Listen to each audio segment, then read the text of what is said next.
Back in June, it was Tropical Storm Cindy that brought a lot of moisture to Ohio, hurting the start of the growing season for corn and soybeans. Now it's Hurricane Irma making its way up to the Midwest. That storm has farmers here in Ohio checking corn stands to make sure they're ready for what might come. There are some potential concerns out there. One thing off the bat, some of the later planted corn, whether it was replanted or just planted later because of the wet weather. A lot of times with later planted corn, you'll see taller plant heights. So we've seen some areas where hybrids are pretty tall and ears at your head or above. So you've got some top-heavy plants out there.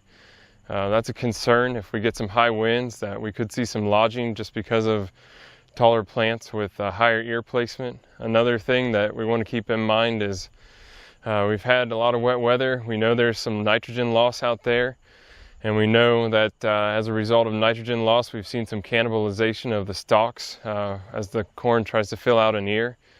So that's another concern. If we're looking at some severe weather, high winds, a lot of rain, we could see some stalk lodging just because we have weaker stalks due to lack of nitrogen and the cannibalization of that stalk tissue to fill out the ear.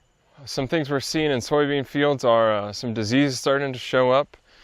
Maybe some areas are starting to turn just because of maturity, but there are some areas of fields where you'll see lighter colored areas. Some plants starting to die. There's some sudden death showing up. There has been some white mold as well in certain areas. And so it's important to walk out in the field and do some scouting. It's not surprising that we're seeing some sudden death because of the wet weather we had earlier in the year. We also know we have to have some compaction out there.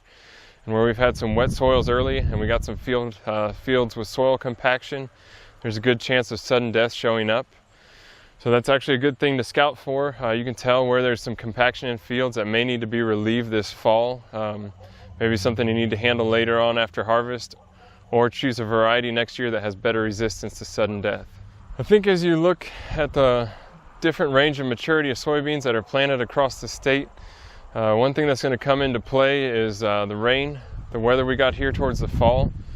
So earlier in the season, beans that were planted early really struggled with the wet weather. They didn't grow as quickly as we'd like to see, and they kind of stood still, didn't really improve much over that late April, early May period where we had a lot of rain.